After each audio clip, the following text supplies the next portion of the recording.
समाजवादी पक्षाचे नेते अबू आझमी यांची जीभ पुन्हा एकदा घसरली आहे। जे मुसलमान समाजवादी पार्टीच्या विरोधात बोलतील त्यांची डीएनए टेस्ट करा असं धक्कादायक वक्तव्य त्यांनी केलं। एकूणच यंदाच्या निवडणुकीत प्रचाराची पातळी किती घसरली आहे हेच आझमींच्या विधानावरून स्पष्ट होतंय की काय असं वाटतंय।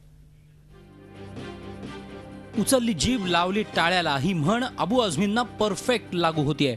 वादग्रस्त वक्तव्य करण्यासाठी फेमस असलेल्या आझमींनी पुन्हा एकदा तारे तोडलेत। यावेळी त्यांच्या निशाण्यावर आहेत चक्क मुस्लिम बांधव।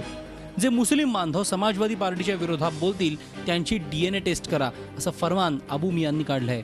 समाजवादी पार्टी के खिलाफ अगर जो भी मुसलमान कम से कम समाजवादी पार्टी के खिलाफ बात करेगा उसका डीएनए टेस्ट करो, सच्चा आदमी है कि नहीं सच्चा आदमी है, कि आरएसएस वाला तो नहीं। डीएनए टेस्ट करो उसका, वो सच्चा हो ही नहीं सकता, मैं कहना चाहता हूं। यावरून आता राजकारण सुरू झालंय। ये देश जो है वो फतवों के आधार पर नहीं चलती, ये देश जो है वो आपके आदेशों के आधार पर नहीं चलता। देश के लोग अपने स्वतंत्र है कि वो किसको अपना सांसद चुने, किसको कौन सी वो सरकार चुने। इसमें आप डीएनए टेस्ट किस बात का कर रहे हैं? अगर डीएनए टेस्ट करना है तो कांग्रेस पार्टी का करो, उन लोगों का करो जो सेकुलरिज्म के सूरमा बने हुए हैं और कम्युनलिज्म के चैंपियन है। वो नए मुफ्ती बने होंगे, लेकिन इस तरीके के बयानात से देश की जनता के बीच, आवाम के बीच नेताओं की इज्जत खराब होती है, उनकी गरिमा कम होती है इस तरीके के बेमानी बयानात देने से। लेकिन मुझे डर लगता है कि ऐसा तो नहीं है कि समाजवादी पार्टी मुजफ्फरनगर के उन मजलूमों का डीएनए कराना चाहती हो। अलीकडेच आझमींनी महिलांच्या विरोधात आक्षेपार्ह शेरेबाजी केली होती। लग्नाआधी विवाहबाह्य संबंध ठेवणाऱ्या महिलांना फाशीची शिक्षा द्या अशी अजब मागणी त्यांनी केली होती। एवढंच नव्हे तर आपल्या विधानाच्या पुष्टीसाठी त्यांनी चक्क मुस्लिम शरीयत कायद्याचे दाखले दिले होते। या विधानानंतर राज्य महिला आयोगाने नोटीस जारी करून त्यांना खुलासा करण्यासाठी पाचारण केलं होतं। त्यावेळीही त्यांनी आपल्या वक्तव्याचं समर्थनच केलं होतं। अगर लड़की को कोई रेप करता है, जबरदस्ती पकड़ ले आता है, उसको सजा होनी चाहिए, उसको सख्त सजा होना चाहिए। लेकिन अगर लड़की कई साल तक उस आदमी के साथ घूम रही है और उसके साथ फ्री सेक्स हो रहा है और लड़की नाराज हो गई तो कंप्लेन कर दी रेप का, वो जरा सोचने की चीज है। विशेष म्हणजे अबू आझमींच्या या वक्तव्याला त्यांचे पुत्र फरहान आझमी आणि अभिनेत्री सून आयशा टाकिया यांनीही तीव्र विरोध दर्शवला होता। इस्लाम के दायरे से हम पूरे देश को नहीं चला सकते। ये देश जो है कॉन्स्टिट्यूशन से चलता है। जो हमारे मुसलमान भाई हैं वो बिल्कुल समझेंगे इस स्टेटमेंट को, क्योंकि इस्लाम में मनाही है कि दो जवान शादी के पहले कोई भी ऐसा रिलेशनशिप रखें, तो मेरे पिता उसी को हाईलाइट कर रहे हैं। लेकिन मैं ये भी कहना चाहूँगा कि देश कॉन्स्टिट्यूशन से और कोर्ट से चलता है, तो ये आज़ादी हर युवा को है कि वो जैसी ज़िंदगी जीना चाहें वो जी सकते हैं। मात्र एवढा घरचा आहेर मिळूनही अबू आझमी सुधारलेले दिसत नाहीत। निवडणूक आयोगाने यापूर्वीच आक्षेपार्ह वक्तव्याबद्दल सपा नेते आझम खान यांच्यावर बंदी घातली आहे। आता अबू आझमींवर देखील निवडणूक आयोगाने कडक कारवाई करायला नको का? Bureau report, Zee media. आणि पुन्हा आपण चर्चेला वळणार आहोत, पण दोन नवीन पाहुणे या चर्चेमध्ये आले आहेत। त्यांची ओळख मी आपल्याला करून देतो। इश्तियाक शेख माझ्याबरोबर आहेत, ते वरिष्ठ उपाध्यक्ष आहेत Islamic defence cyber cell of इंडियाचे। इश्तियाक जी, स्वागत या कार्यक्रमामध्ये आपलं। मिराज सिद्दीकी आहेत, ते सरचिटणीस आहेत समाजवादी पक्षाचे महाराष्ट्र राज्याचे। मिराजजी, आपलंही स्वागत या कार्यक्रमामध्ये। सर्वप्रथम मी जाईन ते शेख साहबांकडे। इश्तियाक शेख, मी आपल्याकडे येतो। शेख साहब, क्या मेरे मुसलमान बहन भाइयों को अपनी अलग सोच रखने का कोई हक नहीं है? जो मेरे मुस्लिम युवा भाई बहन हैं उनको अपने मन से वोट करने का क्या कोई अधिकार नहीं है? इस तरीके से अगर समाज, धर्म या शरीयत का डर कोई पॉलिटिकल लीडर मेरे इन सारे लोगों को अगर दिखाता है, आपकी प्रतिक्रिया जानना चाहूँगा। नहीं, हिंदुस्तान के अंदर में हर मुसलमान को अपना बात कहने का पूरा खुला अधिकार है। जहाँ पे आज का ये जो टॉपिक है, मैं सीधा उसी पे आके बोलना चाहूँगा कि इस मुल्क के अंदर में अबू आसिम और गिरिराज जैसे किसी भी पागल इंसान को इस बात का अधिकार नहीं है कि वो हमें ये बताए कि हमें क्या करना और क्या नहीं करना है। हमको अच्छी तरीके से मालूम है कि हमको किसे वोट करना है, किसे वोट नहीं करना है। किसी पार्टी का हम साथ नहीं देने से हम मुसलमान नहीं हो जाते। अबू आसिम जैसे पागल आदमी से हम मुसलमान होने का सर्टिफिकेट बिल्कुल भी नहीं मांगते। गलत बात, आप पागल बोले साहब, गलत बात है, गलत बात। बिल्कुल वापस लीजिए, हिंदुस्तान वापस लीजिए आप, पागल आप बिल्कुल वापस लीजिए आप। आपला आक्षेप आपण नोंदवा, आपण त्यांना इस तरह की लैंग्वेज नहीं चलेगी। इश्तियाक जी, आपण बोला, इस तरह की लैंग्वेज नहीं चलेगी, माफी मांगिए आप। माफी मांगिए आप। माफी तो अबू आसिम आके मांगे, और मांगने के बाद भी माफी मांगो आप। मुसलमान कौम उसको माफ नहीं करेगी। जिस कौम क्या की यार, तुम बहनों लोग के बिकाऊ ऊपर लोग हो, में बिकाऊ DNA लोग चेक हो, करेंगे। बिकते हो तुम लोग। बिकाऊ तो कौन है? ये तुम बिकाऊ हो। अभी इसी इलेक्शन में मालूम पड़ गया बंबई शहर के अंदर कि कौन बिकाऊ है। मिराज जी ये चलेगी नहीं। मिराज जी, इससे भी ज्यादा आवाज मेरी बुलंद है। मैं इससे भी बुलंद आपल्या दोघं हम दबा देंगे। तुम्हारा यही चाहते हो तुम लोग कि मुसलमानों की आवाज दबा दी जाए, उनके ऊपर तुम अगर जब तक तुम्हारी बात करे बर्दाश्त नहीं की इष्टेक जी माझं म्हणणं आहे, ठीक आहे, हरकत नाही. आपण जर असं बोलून आपण असं बोलून जर आपली वेळ जर वाया घालवली, बहनों के ऊपर में एनडीए की डीएनए कराना कहते हैं। डीएनए चेक किसका किया जाता है? स्टेटमेंट को गलत तोड़ मरोड़ कर पेश किया जा रहा है। कोई दो ठीक है इष्टेक भाई हम जानते हैं. मिराज जी को क्या लगता है? मिराज जी, स्टेटमेंट तोड़ मरोड़ कर पेश किया गया मतलब क्या? डीएनए टेस्ट कराओ ऐसा बोल रहे हैं आपके नेता. जब भी अबू आजमी बोलेगा उसको तोड़ मरोड़ के पेश किया जाना, ये क्या जरूरी है? उन्होंने बात जो कही अभी इससे पहले, मिराज जी मैं आपसे जानना चाहूंगा, आपने स्टेटमेंट सुना, हमने स्टेटमेंट दिखाया, स्टेटमेंट सुना पूरा। आजमी साहब के जो बेटे हैं, उनकी बहू है, उनके भी हमने स्टेटमेंट दिखा. इसमें तोड़ मरोड़ कर क्या पेश किया गया? आपको तो अप्रिशिएट करना चाहिए अबू आजमी साहब को कि उन्होंने फ्री ओपिनियन अपने बेटे को भी रखी है कि उनका बेटा अपनी बात कहता है, बहू अपनी बात कहती, अबू आजमी साहब अपनी बात कहते हैं, तो अप्रिशिएट करने की चीज है. अभी आप जो अबू आजमी साहब ने इससे पहले करने की चीज है, सीधे साधे शहरी आपसे यही जानना चाहते बुराई करे वो मुसलमान नहीं साहब. अगर रियायत बच्चों को देते हैं, पूरी जनता और कार्यकर्ताओं आजमी साहब दिया है, चिल्लाइए मत, किसने अधिकार दिया है? बिल्कुल मैं यही कहना चाह रहा हूं, मुसलमान नहीं कहने का. ऐसा कहा ही नहीं उन्होंने, ऐसा कहा ही नहीं. पूरी देखिए इससे पहले खबरें आई, ऐसा है, मैं क्या बताता हूँ सुनिए. इससे पहले खबरें आई, भोपाल से खबरें आई कि भाई बीजेपी के लोगों ने हजारों बुरके खरीदे हैं, टोपियां खरीदी है. ये इस प्रोस्पेक्टस में बात है कि अगर बीजेपी और उसके साथियों में दाढ़ी वाले टोपी वाले लाके बताए जाते हैं तो उनका डीएनए टेस्ट इसलिए होना चाहिए कि आए वो मुसलमान है भी है नहीं, या खरीद कर उनको लाया गया. डीएनए टेस्ट मुसलमान कैसे होते हैं मुझे बताओ जरा. मुझे डीएनए टेस्ट से मुसलमान कैसे सिद्ध होगा? मेरा सवाल इतना सिंपल है. डीएनए टेस्ट से अगर समझो आपके हिसाब से दाढ़ी वाले लोग लाके रखे हैं, अभी आप कहते हैं जैसे कुछ भी कहते हैं वैसे ये भी बात हम समझ लेते हैं, लेकिन उससे उनको मुसलमान है, पता चलेगा कि कैसे पता चलेगा? थोड़ा तो समझ के बात करो. पूरी डीएनए उनका भी निकालेंगे, फिर उनकी अम्मा का भी निकालेंगे, फिर उनकी बाबा का भी निकालेंगे. पूरा इलेक्शन जो है मेरा साहब, माझी विनंती आपल्याला, आपण चर्चा घडवूया. अगर आपको तमीज देखनी है तो आज आप निकलिए मुंबई की जमीन पे, आपको पता चल जाएगा की मुसलमान आपका डीएनए लेने के लिए कितना बेताब है. सिद्दीकी साहेब, आपल्या दोघांनाही विनंती माझी, आपण असं केलं तर चर्चा आपली होणार नाही. आपण चर्चा करूया. पण मिराज जी मला आपल्याला एक प्रश्न विचारायचा आहे. चिल्लाएंगे, चिल्लाना मुझे भी आता है. मिराज जी, दबाएंगे, दबाना मुझे भी आता है. आपण ऐका माझा साधा सोपा सरळ प्रश्न आपल्याला असा आहे की डीएनए टेस्ट मधून कुणाचाही धर्म कळत नाही साहेब. आपण असं कसं म्हणू शकता? भाजपच्या प्रवक्त्यांनी उपस्थित केलेला प्रश्न आपण उत्तर द्या कृपया. तो ऐसा है, माझा म्हणणं ऐसा है कि पूरी स्पीच अगर आप सुनेंगे, पूरी स्पीच का प्रॉस्पेक्टस और नियत देखी जाती है. वहां आज बीजेपी पूरी तरह घबराई हुई है, आप बस समझ लीजिए, पूरी तरह घबराई. मिराज जी, राजनाथ सिंह की सीट भी गड़बड़ में है. इतना घबराई हुए ये लोग कि इनको कोई ना कोई मुद्दा चाहिए, वो मुद्दा कहीं ना कहीं से कोई मुद्दा निकालेंगे. बीजेपी पूरी तरह घबरा गई है, कांग्रेस का तुम्हारा जिक्र ही नहीं है. मेरा साहब, आप सिर्फ ये बताइए, नहीं वो आज कांग्रेस बीजेपी ठीक है, उत्तर तुम्हें देते नहीं है. एक स्टेटमेंट का आप जवाब दीजिए कि जो समाजवादी पार्टी का विरोध करता है, उसके खिलाफ बात करता है, वो मुसलमान नहीं है.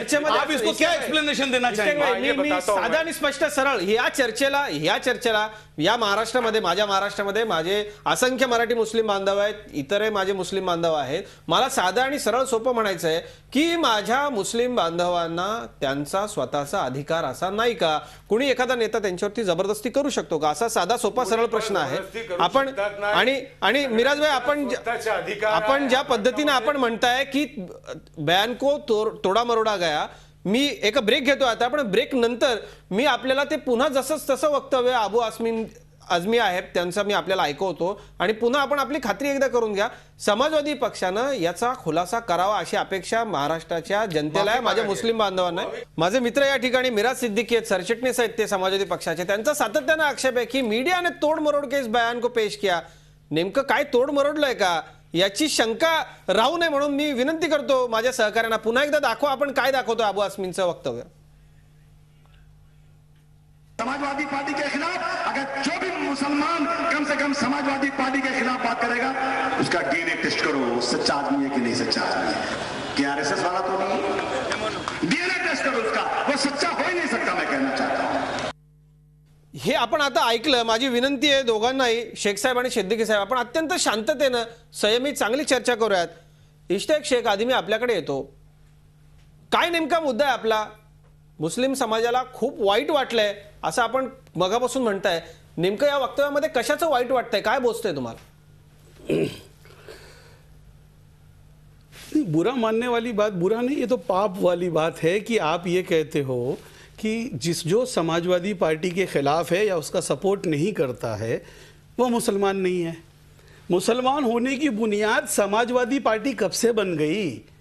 मुसलमान होने के लिए एक अल्लाह को मानना है, उसके पैगंबरों को मानना है, उसके वलियों की इज्जत करनी है, दीन के बताए हुए रास्ते पे चलना है. ये है मुसलमान होने की ज़रूरत. ये कब से ऐड हो गया इसके अंदर कि समाजवादी को नहीं माना, समाजवादी को फॉलो नहीं किया तो वो मुसलमान नहीं है. अच्छा नहीं है तो छोड़ दो, है नहीं है वो तो बात की बात. उसके आगे बढ़ के तुम ये कहते हो कि डीएनए टेस्ट कराओ कि कहीं तुम्हारा बाप जो है, तुम्हारे जो पैदा करने वाला है वो कहीं आरएसएस का तो नहीं है. आप हिंदुस्तान के अंदर में 25 करोड़ मुसलमान की माँ बहनों की इज्जत पे आप उंगली रखते हो. आप कहते हो कि उनको चेक करो, अगर वो मेरे तरफ का नहीं है तो वो आरएसएस के तरफ का है. यानी हमारी खुद की कोई राय नहीं है, हमारे खुद का कोई सोच नहीं है, हम खुद कुछ नहीं कह सकते कर सकते. आपको किसने अधिकार दिया ये सब बोलने के लिए? फॉर एग्जाम्पल आप ये ले लीजिए, अबू आसिम साहब गोवंडी से इलेक्शन लड़ते हैं, 2 लाख मुसलमान हैं वहाँ पे, 38,000 वोट उनको मिलते हैं. तो बाकी के जो 1,65,000 लोग हैं उनका डीएनए टेस्ट कराएंगे जाके ये गोवंडी में? वहाँ सबको ढूंढवाएंगे कि जिन्होंने मेरा साथ नहीं दिया वो सब मुसलमान है कि नहीं है? अब ये बाहर निकल के लोगों को क्या जवाब देंगे? और मैं आपके चैनल के माध्यम से बहुत साफ तरीके से कहता हूं, अगर समाजवादी पार्टी ने इस बात के ऊपर में सख्त कार्रवाई नहीं की, अबू आसिम के ऊपर में कार्रवाई नहीं हुई, तो आगे विधानसभा के इलेक्शन में समाजवादी को इसके बहुत बुरे परिणाम भोगने होंगे. तमाम महाराष्ट्र का मुसलमान इस बात को ना भूलेगा ना माफ करेगा. और इसके एवज में अबू आसिम की वजह से पूरा मुलायम सिंह को पूरे हिंदुस्तान में और खास करके महाराष्ट्र की विधानसभा के अंदर में बहुत बहुत बहुत बुरे परिणाम देखने होंगे. ये मैं आपके चैनल के माध्यम से नक्की. मिराज सिद्दीकी आपल्याबरोबर आहेत, सरचिटणीस, त्यांच्याकडे आपण जाऊयात. मिराज भाई, काय नेमकं म्हणायचं होतं तुमच्या नेत्याला? आणि मगाशी तुम्ही बोलताना म्हणाले की डीएनए टेस्ट करून चेक केलं पाहिजे खरोखर मुस्लिम आहे की नाही. आपल्याला सांगू इच्छितो मी की बनवणाऱ्यानं देखील धर्मानं माणसाचा फरक केला नाही. आपण कसा हा फरक करू शकता? नहीं, इस तरह से इस बात को देखना नहीं चाहिए. देखिए क्या होता है, मैं आपको बताऊं, मैंने ये नहीं कहा कि तोड़ मरोड़ के पेश किया. मैंने कहा कार्ड के बीच में से एक पीस आप पेश करेंगे तो उसका गलत मतलब भी निकल सकता है. जैसे कि भाई रोको मत जाने दो, रोको मत जाने दो, ये है. वहाँ पूरी तरह बीजेपी घबराई हुई है. आज राजनाथ सिंह की भी सीट खतरे में है. पूरी मिराज भाई, आपण आपल्यावरच्या आक्षेपाचं उत्तर देत नाही. भाजप अडचणीत आहे, ठीक आहे, आपण समजा भाजप अडचणीत आहे. तुमच्यावर जो आक्षेप है, ये पूरी जब तक कि आप पूरी स्पीच नहीं सुनेंगे आपको उसकी बात समझ में नहीं आएगी. बीच में से कोई भी पीस निकाल कर उसका गलत मानी पहनाना ये ठीक बात नहीं है. और एक बात सुनिए, एक बात सुनिए, आप कहोगे कि उसको फॉरेंसिक में भेजो, पूरा रिपोर्ट लेके आओ, कोई बात नहीं है. एक आदमी का ट्रैक रिकॉर्ड भी होता है, एक आदमी का ट्रैक रिकॉर्ड भी होता है. अबू आजमी का ट्रैक रिकॉर्ड 20 साल का यह है कि सबसे ज्यादा 20 साल में मुसलमानों के हित के लिए किसी लीडर ने उठाई है तो अबू आजमी ने. लेकिन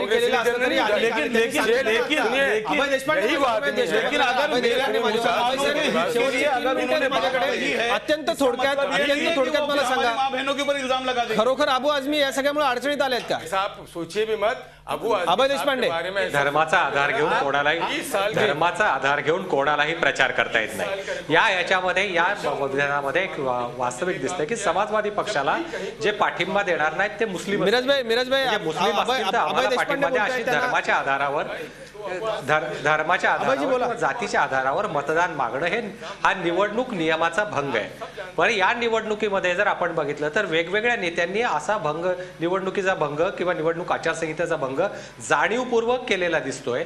याचं मुख्य कारण आहे निवडणूक आयोगाचा जो धाक राहिला पाहिजे तो धाक उरलेला नाहीये.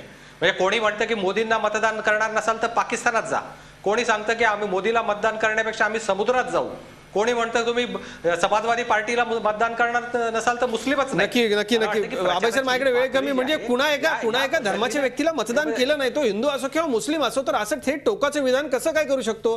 कारण नक्की याला आहे ते म्हणजे निवडणूक आयोग जो आहे, निवडणूक आयोगाचा अंकुश नाही, धाक नाही. केशव उपाध्याय अगदी थोडक्यात तुमचं मत मांडा. सगळ्यात महत्वाचं एक मोदींनी कमळ दाखवलं त्यावेळी तर इतका मोठा काँग्रेस तातडीने इलेक्शन कमिशनला गेली, FRI झाला, सगळं देशात रान माजवलं गेलं. या ठिकाणी इतकं धडधडी दोन समाजामध्ये विद्वेष पसरवणारं विधान थेट केलं गेलं. का बरं काँग्रेस शांत आहे आता? नक्की अरविंद भाई, मला 2-3 वाक्य. मुलायम सिंगांनी यापूर्वी आणि अजर अबू आझमींनी दोघांनी स्त्रियांचा तेजोभंग होईल अशी बलात्काराच्या दरम्यान वाक्य केली. आता पुन्हा त्यांनी अशा प्रकारचं विधान केलं. एवढं ओवेसी तर भयानक बोललेत, पण इलेक्शन कमिशन असून माझ्या मुस्लिम माता भगिनींचा तेजोभंग होईल असं वक्तव्य करण्यात आलेलं आहे. सिद्दीकी साहेब, तुमचे नेते माफी मागतील का मुस्लिम माता भगिनींची? नहीं, इसमें माफी मांगने की कोई बात नहीं है. आप पूरी तकरीर सुनिए, पूरा भाषण सुनिए. अगर आपको वाकई लगता है कि इसमें माफी मांगने की जरूरत नहीं है, माफी मत मांगिए.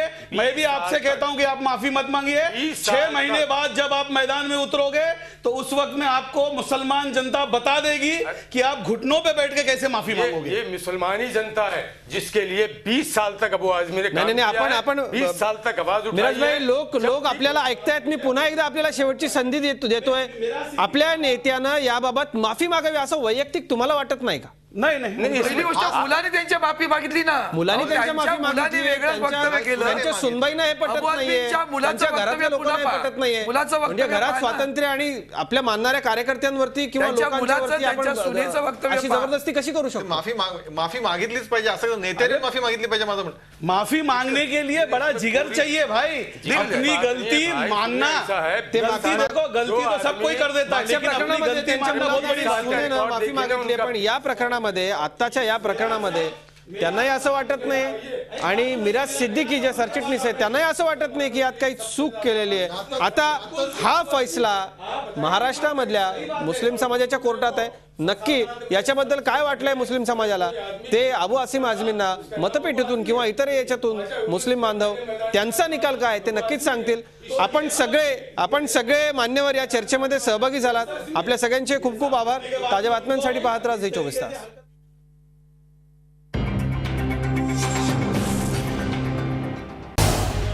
झी24 तास रहा एक पाऊल पुढे.